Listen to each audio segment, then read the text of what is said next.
밤하늘을 올려다보며 저 수많은 별들 중 우리는 과연 홀로 존재하고 있는 것인지. 이 질문은 인류가 문명을 시작한 이래로 끊임없이 품어왔던 가장 근원적인 물음 중 하나일 겁니다. 광활한 우주 속에서 우리 인류만이 유일한 지성체일 것이라는 생각은 어쩌면 너무나도 외로운 상상 아닐. 하지만 지금 이 순간에도 저 멀리 어딘가에서는 우리를 알 수 없는 눈빛으로 지켜보고 있을지 모른다는 충격적인 가능성이 과학의 최전선에서 속속들이 드러나고 있다는 사실. 알고 계셨나요? 상상 속에서만 존재하던 외계 생명체의 흔적이 우리가 생각했던 것보다 훨씬 더 가까이 우리의 상식을 완전히 뒤엎을 만한 증거들로 쌓여왔다면 어떠실? 이제부터 저희는 인류의 지적 호기심을 자극하고 우주에 대한 우리의 관점을 송두리째 뒤바꿀지도 모르는 놀라운 발견들을 함께 찾아 나서는 여정을 시작할 겁니다.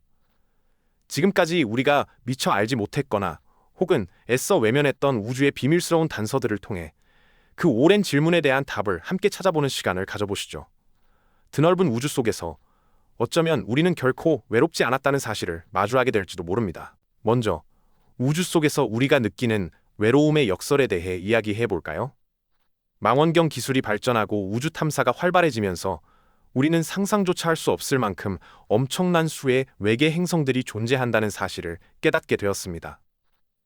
밤하늘의 은하수처럼 무수히 많은 별들, 그리고 그 별들마다 지구와 같은 행성들이 수없이 공존하고 있다는 사실은 그야말로 경이롭기 그지없죠. 과학자들은 지금까지 수천 개가 넘는 외계 행성들을 찾아냈고 우주 전체로는 셀 수 없는, 헤아릴 수조차 없는 행성들이 존재할 것으로 추정하고 있습니다.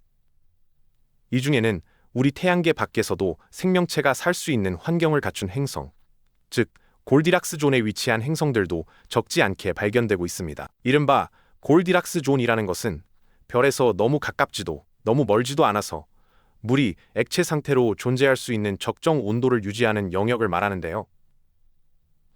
생명체가 번성하기 위한 필수 조건인 액체 상태의 물이 존재할 가능성이 있다는 건 곧 생명체의 존재 가능성으로 직결되는 아주 중요한 지표가 됩니다. 그렇다면 이렇게 수많은 별과 행성들, 그리고 생명체가 살 수 있는 가능성이 있는 곳이 많다면 왜 우리는 아직 외계 생명체를 만나지 못했을까요? 이 질문은 바로 페르미 역설이라고 불리며 인류를 오랫동안 괴롭혀온 난제 중 하나입니다. 우주가 이렇게 광대하고 생명체가 존재할 만한 행성이 많다면 이미 오래전에 외계 문명과 접촉했어야 하는 것 아니냐는 의문에서 시작된 역설이죠. 하지만 이 역설에는 여러 가지 반론이 존재합니다. 예를 들어 우주의 광활한 크기와 시간의 스케일을 생각해 본다면 설령 수많은 외계 문명이 존재한다 하더라도 그들과 우리가 서로를 발견하기까지는 상상할 수 없는 시간이 걸릴 수 있습니다. 빛의 속도로도 수십만 년, 수백만 년을 달려야 하는 아득한 거리 때문에 아직 서로의 존재를 알지 못하고 있을 수도 있고, 또한 외계 생명체의 형태가 우리가 상상하는 것과는 완전히 다를 수도 있다는 점도 간과할 수 없습니다.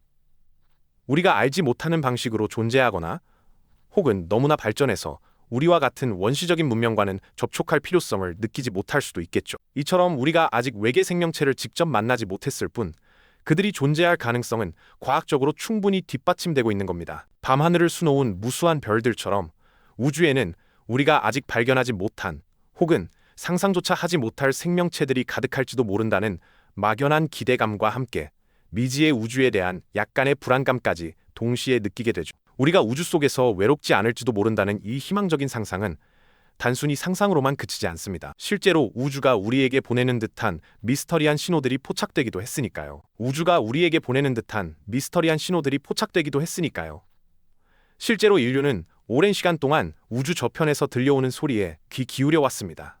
특히 외계 지적 생명체를 탐사하는 SETI 프로젝트에서는 그들의 메시지를 찾기 위해 거대한 전파 망원경을 우주로 향하게 했는데요. 그 중에서도 1977년 8월 15일 오하이오 주립대학교의 빅 이어 망원경이 포착한 한 신호는 전 세계 과학자들을 경악하게 만들었습니다. 무려 72초 동안 지속된 이 강력한 전파 신호는 우주에서 온 것으로 추정되었고, 당시 이를 기록하던 제리 에이먼 박사는 감탄사를 뜻하는 와우라는 글자를 출력물 옆에 직접 적어 넣었. 이 와우 신호는 마치 암호처럼 보이기도 했습니다. 수소 원자가 내는 전파 주파수와 매우 유사한 좁은 대역에서 포착되었는데 이는 자연 현상으로 설명하기 어려운 특징이었거든요. 우주 공간에 떠다니는 수소는 넓은 주파수 대역에 걸쳐 신호를 내는 반면, 와우, 신호는 특정 주파수에 집중되어 있었죠. 마치 누군가 의도적으로 특정 주파수에 맞춰 전파를 보낸 것처럼 말입니다. 하지만 아쉽게도 이 신호는 단 한 번만 포착되었을 뿐, 이후 아무리 노력해도 다시는 관측되지 않았습니다. 과연 그것은 우주 멀리 떨어진 어떤 지적 존재가 보낸 첫인사였을까요? 아니면 우리가 아직 이해하지 못하는 우주의 신비로운 현상이었을까요? 이 질문은 여전히 미해결 상태로 남아 있어 우리에게 기대감과 함께 미묘한 궁금증을 안겨주고 있습니다. 이처럼 우주에서 날아오는 메시지에 대한 희망을 품는 동시에 우리는 지구로 떨어진 외계의 조각에서도 생명의 흔적을 찾아 헤매고 1984년 남극의 얼어붙은 대지에서 아주 특별한 돌멩이 하나가 발견되었는데요. 바로 화성에서 날아온 운석 ALA84입니다.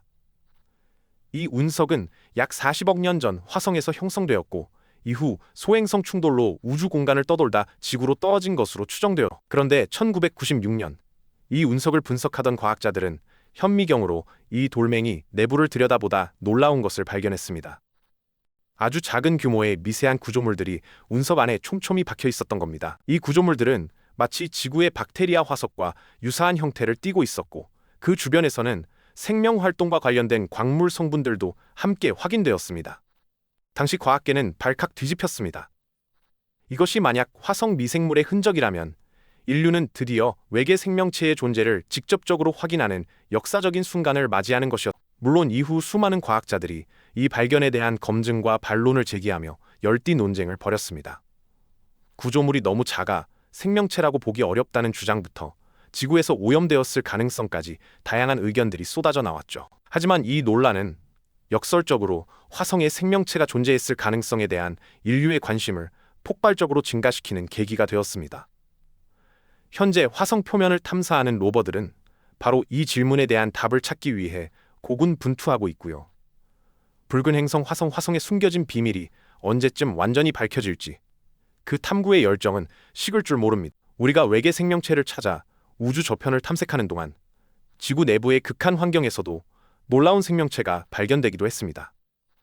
햇빛조차 닿지 않는 깊은 바닷속, 뜨거운 열수구가 뿜어져 나오는 곳에는 독특한 생태계가 번성하고 있습니다. 마치 지구 바깥의 행성에서나 볼 법한 기묘한 생명체들이 열수구 주변의 화학 에너지를 이용해 살아가는 모습은 우리에게 큰 충격을 안겨주었다. 이런 발견은 목성의 위성 유로파나 토성의 위성 엔셀라두스처럼 두꺼운 얼음층 아래 거대한 바다가 존재할 것으로 추정되는 외계 행성에도 생명체가 살 수 있다는 강력한 증거가 되어주고 있습니다. 지구 생명체가 상상 이상의 환경에서 번성할 수 있다면 우주의 다른 행성에서도 충분히 가능하지. 얼어붙은 바다 아래에서 꿈틀거리는 생명체의 가능성은 인류의 상상력을 끝없이 확장시키고 있습니다. 네, 그렇습니다. 인류의 상상력을 끝없이 확장시키는 이 놀라운 발견들은 우리가 생명에 대해 가졌던 고정관념을 송두리째 흔들어 놓는 계기가 되었죠. 햇빛 한 조각 들지 않는 깊은 바다. 그곳의 생명체들은 마치 외계 행성에서 온 듯 기묘한 존재들로 가득합니다. 뜨거운 물과 독성 화학 물질이 뿜어져 나오는 심해 열수구 주변은 수백 기압의 엄청난 수압과 섭씨 수백 도에 달하는 극한 환경임에도 불구하고 이곳에선 독특한 생명 생태계가 번성하고 있답니다. 광합성이 불가능한 암흑 속에서 이 생명체들은 태양 에너지 대신 지구 내부에서 솟아나는 화학 에너지를 활용해 살아갑니다. 유황 화합물과 같은 물질을 통해 에너지를 얻는 화학합성 박테리아가 생태계의 가장 아랫부분을 이루고 이 박테리아를 먹이로 삼거나 공생하며 살아가는 관벌레, 조개, 새우 등 특이한 형태의 심해 생물들이 거대한 군집을 칠흑 같은 어둠 속에서 오직 화학 반응에 의존해 생명을 이어가는 이들의 모습은 정말이지 경이롭기 그지없습니다.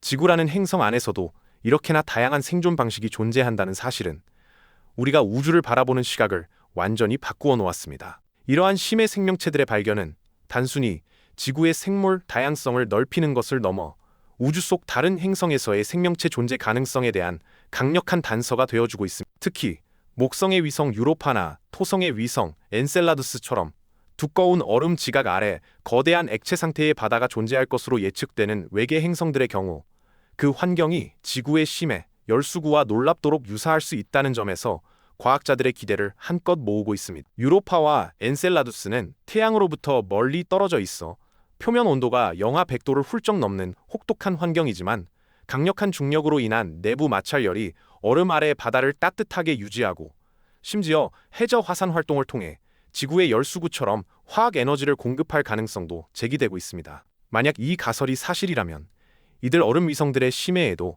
지구와 같은 화학 합성 기반의 생명체가 충분히 살아갈 수 있다는 이야기가 됩니다. 햇빛이 없어도 대기가 희박해도 엄청난 압력과 극한의 온도 속에서도 생명이 꽃피울 수 있다는 것을 지구의 심해가 직접 보여주고 있는 지구 생명체가 상상 이상의 환경에서 끈질기게 번성하는 모습은 외계 생명체를 찾으려는 인류의 노력에 새로운 희망을 불어넣고 있습니다.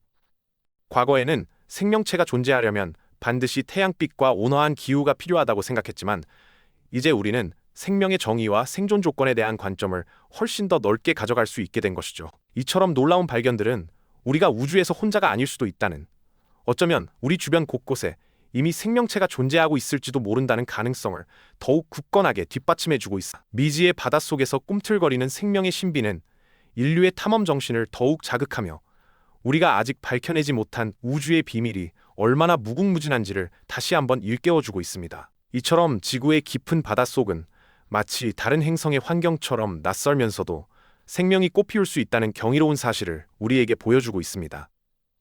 햇빛 한 줄기 닿지 않는 영원한 어둠 속에서, 그리고 엄청난 수압과 끓어오르는 열기 속에서도 생명은 자신만의 방식으로 끈질기게 번성하고 있죠. 특히 태양 에너지 대신 지구 내부에서 뿜어져 나오는 열과 화학물질을 에너지원으로 삼아 살아가는 심해 열수구 주변의 생태계는 그야말로 외계 생명체를 연상케 하는 놀라운 모습입니다. 이곳에선 튜브벌레나 기이한 모양의 새우들이 뜨거운 물과 독성 물질을 이용해 생존하며 심지어 번성하는 모습을 보여주는데요. 이러한 심해 생명체들은 우리가 상상하는 것 이상의 강인함과 적응력을 가지고 있다는 증거가 됩니다. 이들은 얼음으로 뒤덮인 목성의 위성 유로파나 토성의 위성 엔셀라두스처럼 혹독한 외계 행성의 환경에서도 생명이 존재할 수 있다는 강력한 간접 증거가 되어주는 것이죠. 유로파와 엔셀라두스, 이 두 위성은 두꺼운 얼음층 아래 거대한 액체 상태의 바다를 품고 있을 것으로 추정되고 지구의 심해 생명체들처럼 태양 에너지 없이도 행성 내부의 지열이나 화학 반응을 통해 에너지를 얻어 살아가는 미생물 생태계가 그 차가운 바다 깊은 곳에서 꿈틀거리고 있을지도 모른다는 상상은 더 이상 공상과학 속 이야기가 아닙니다. 우리는 이처럼 지구의 극한 환경에서 생명이 번성하는 모습을 보며 우주 속 생명의 가능성에 대한 시야를 한층 더 넓힐 수 있게 되었습니다. 생명은 우리가 규정했던 것보다 훨씬 더 다양한 형태와 방식으로 존재할 수 있다는 것을 깨닫게 된 것이죠. 이 놀라운 발견들은 인류가 오랫동안 품어온 근원적인 질문, 우리는 이 광활한 우주에 정말 혼자일까? 라는 질문에 대한 답을 찾아가는 여정에 새로운 이정표를 제시하고 있습니다. 지금까지 우리가 함께 살펴본 이야기들을 되짚어보면 이 모든 발견들이 단순히 개별적인 현상으로 머무르지 않는다는 것을 알 수 있습니다. 고대 유적 속에 알 수 없는 흔적부터 밤하늘에 나타난 미지의 비행체, 그리고 지구의 극한 환경에서 살아가는 경이로운 생명체들까지, 이 모든 조각들이 한데 모여 우리는 혼자가 아닐 수도 있다는 하나의 거대한 가능성을 향해 수렴하고 있는 듯 보이지 않으신가요? 과학의 최전선에서는 우리가 아직 직접적으로 만나보지 못했을 뿐 외계 생명체의 존재를 뒷받침하는 증거들이 끊임없이 포착되고 있습니다.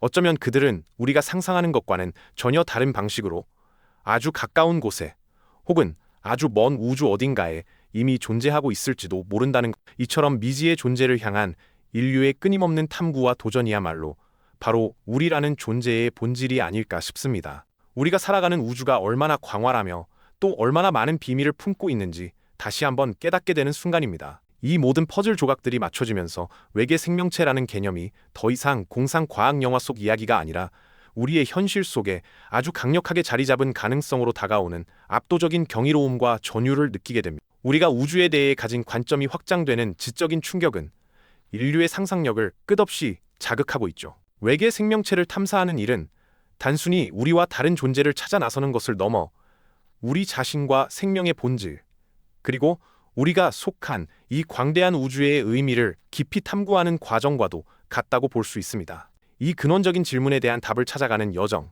그 자체가 인류 문명을 발전시키는 강력한 원동력이 되어왔고 앞으로도 그럴 것입니다. 오늘 밤 하늘을 올려다보며 수많은 별들 사이 어딘가에서 우리를 바라보고 있을지도 모르는 미지의 존재에 대한 상상을 해보는 건 어떨까요? 우리가 아직 모르는 이야기가 무궁무진하게 펼쳐져 있을 우주에서 인류의 탐험은 앞으로도 계속될 것입니다. 우주가 우리에게 던지는 질문은 비단 외계 생명체에만 국한되지 않습니다. 다음 시간에는 또 다른 우주의 미스터리를 함께 파헤쳐보는 시간을 가져볼까요? 이 영상이 도움이 되셨다면 좋아요와 구독 부탁드립니다. 여러분의 응원이 제게 큰 힘이 됩니다. 다음 영상에서도 더 유용한 정보를 공유하겠습니다.